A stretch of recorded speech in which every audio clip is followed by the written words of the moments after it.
창세기 28장 말씀입니다. 창세기 28장은 야곱이 하나님을 만난 그런 것을 기록한 말씀입니다.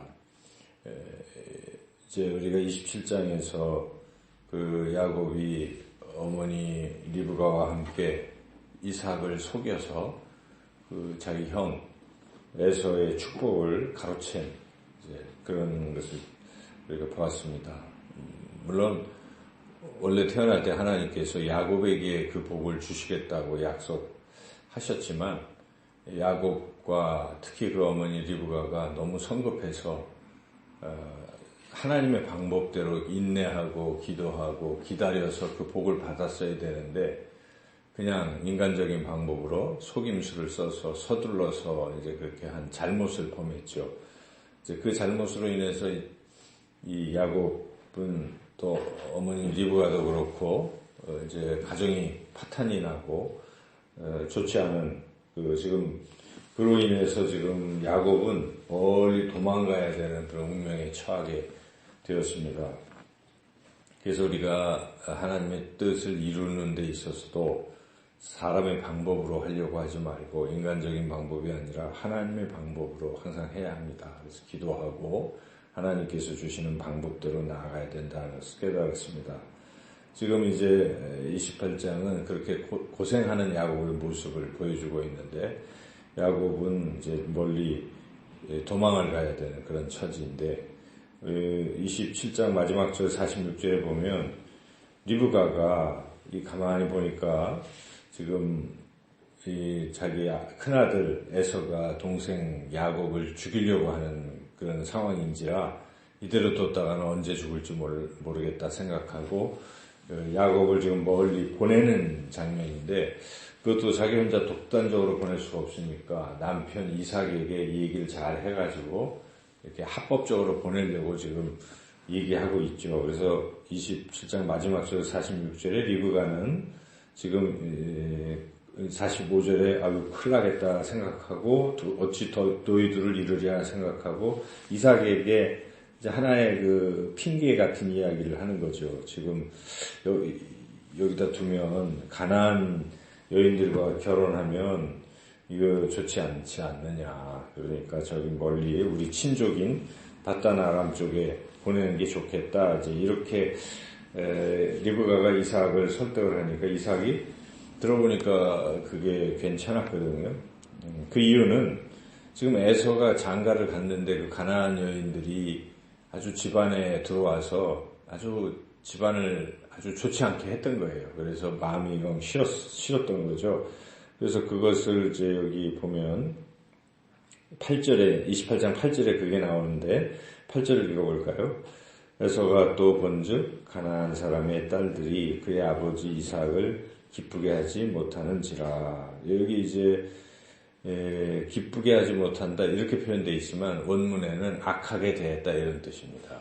그러니까 아주 며느리 둘이서 이 아버지 이삭을 아주 마음에 안 들게 하고 폐악을 부린 것이죠. 그래서 이삭이 그렇지 않아도 며느리 잘못 들여가지고 참 고통 속에 있었는데 지금 부인이 남은 야곱이라도 좀 장가를 잘 보냅시다. 믿는 사람한테 보냅시다. 이렇게 얘기를 하는 거죠. 오늘날도 우리가 믿지 않는 사람을 잘못 들이면요. 처음에는 괜찮은 것 같아도 나중에 큰 낭패를 볼 수가 있습니다. 그래서 우리가 부모로서 믿는 사람에게 결혼시키는 건 참 중요한 일이죠. 그래서 이삭도 사실 아버지 아브라함이 그렇게 해주셔가지고 자기가 아내를 이렇게 얻었던 것인데 이삭도 지금 자기 아들 첫째 아들은 실패했어요. 자기 마음대로 결혼을 했기 때문에 어떻게 할 수가 없었지만 야곱만큼이라도 그렇게 해야 되겠다 생각하던 차에 아내가 지금 그렇게 얘기하니까 아유 잘됐다 보내자 이렇게 된 겁니다. 그래서 지금 28장 1절부터는 이제 그 보내는 이야기입니다. 그래서 이삭이 야곱을 불러서 막 축복하면서 가서 여기서 아내 맺지 말고 그쪽에 가서 좋은 아내 꼭 결혼해라 이렇게 축복하면서 쭉 보내는 것이죠. 그래서 이제 야곱이 떠나긴 떠나는데 사실은 지금 그렇게 해서 뭐 아내 때문에 떠나는 게 아니었거든요. 도피하고 있는 겁니다. 지금 엄마한테 얘기도 다 들었고 형이 자기를 죽이려고 한다는 사실을 알고 있기 때문에 지금 탈출하는 장면이죠. 그래서 그 장면이 10절부터 나오고 있습니다. 야곱이 황급히 브엘세바에서 이제 떠나 하란으로 향해서 이렇게 가고 있는데 지금 형이 혹시 쫓아와서 자기를 죽이면 어떨까 하는 이런 두려움 속에 지금 가고 있습니다. 가다가 지금 여기 한 곳에 이르렀습니다. 그게 이제 베델이라는 곳인데 거기에 건강하고 잠을 자야 되는데 베개도 없고 하니까 돌을 끌어다가 돌 위에 이렇게 누워서 돌을 베게 하고 잠을 자고 있는 그런 상황. 이런 상황은 우리 인생에서도 참 힘든 상황이겠죠. 도망치는 상황. 지금 형은 나를 죽이려고 하고 나는 정처 없이 멀리 떠나가야 되는, 언제 돌아올지 모르는 그런 길.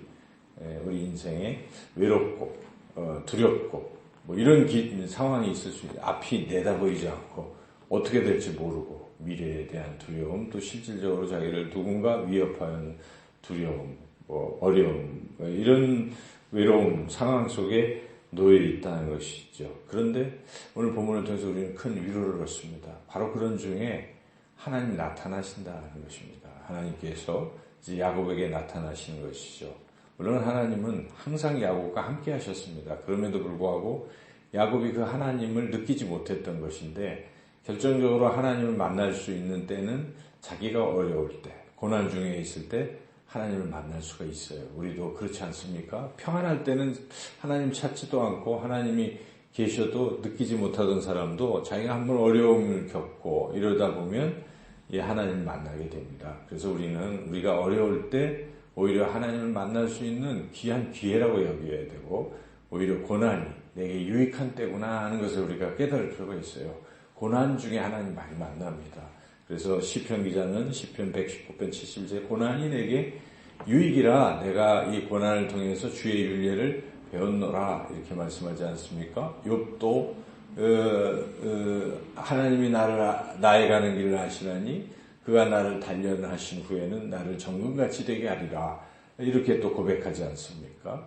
그와 같이 고난은 꼭 나쁜 것은 아닙니다. 고난을 통해서 하나님을 만날 수 있기 때문이죠. 그러나 고난 중에도 하나님을 만나지 못하고 하나님을 믿지 않고 하나님을 의지하지 않는 사람은 고난이 그냥 고난 자체예요. 그래서 오히려 더 괴로운 것이죠. 그러나 하나님의 사람들은 오히려 고난이 유익일 수가 있습니다. 야곱이 바로 그런 사람입니다. 이 고난 중에 야곱이 꿈에 보니까 사닥다리가 하늘에서 보이는데 거기에 천사들이 왔다 갔다 하는 모습 보니까 그 끝에 하나님이 거기 딱 서 계신 것이. 그래서 하나님께서 야곱에게 말씀하십니다. 내가 너의 할아버지 아브라함의 하나님이야. 너의 아버지 이삭의 하나님이야. 그러면서 이제 나는 너의 하나님이야. 라고 말씀해 주십니다. 그래서 내가 너와 함께 있고 이 모든 땅을 네가 누워있는 땅이 가나안 땅을 너에 주고 너와 너의 자손을 번성케 하고 그렇게 할 것이다. 그리고 너를 항상 지켜줄 것이다. 이렇게 약속을 하십니다.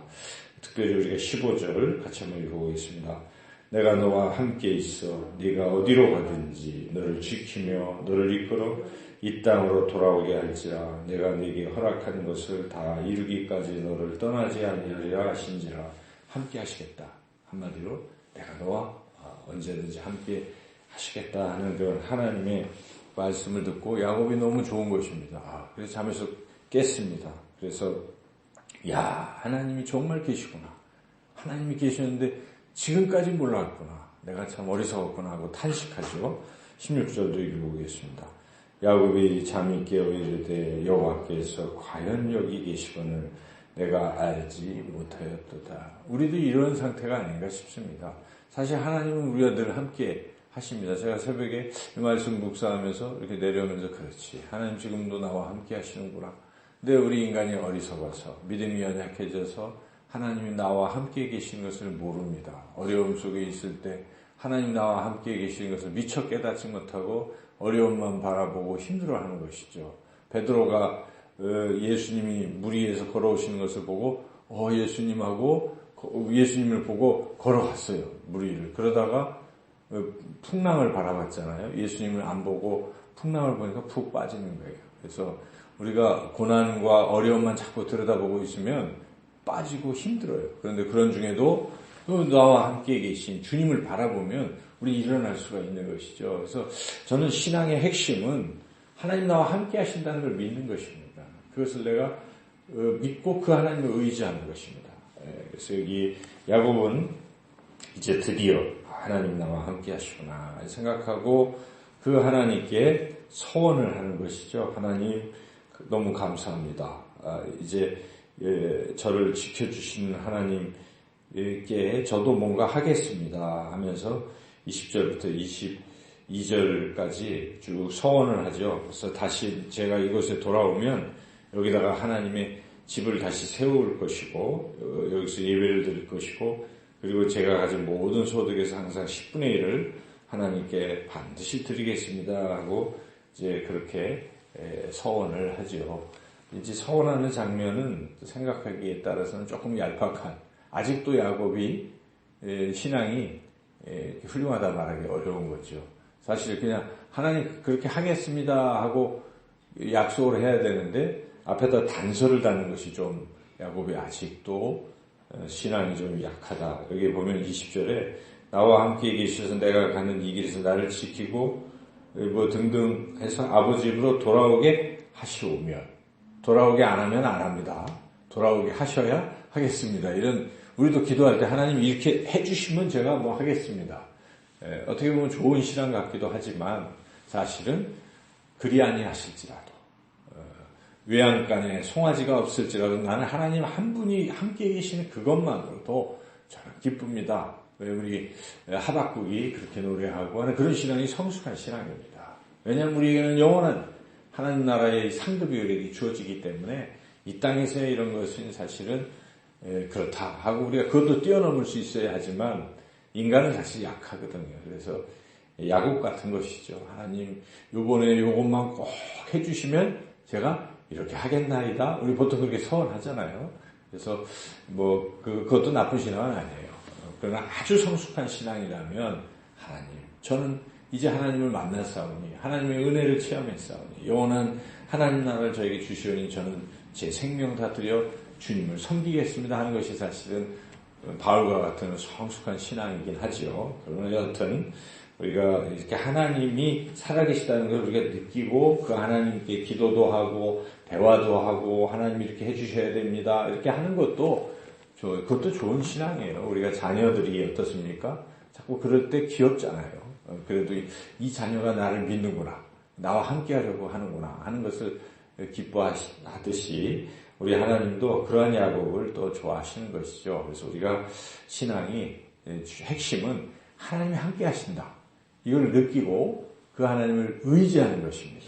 때로는 철부지같이 이야기할지라도 하나님을 의지하는 게 좋은 것이죠. 아예 하나님이 계시다는 것조차 느끼지도 못하고 자기 혼자 고생하고 살아가는 것은 참으로 어리석은 일입니다. 하나님이 절대적으로 살아계시다는 것을 여러분 믿으시고 오늘도 그 하나님께서 저와 여러분 모두 함께 하실 줄로 믿습니다.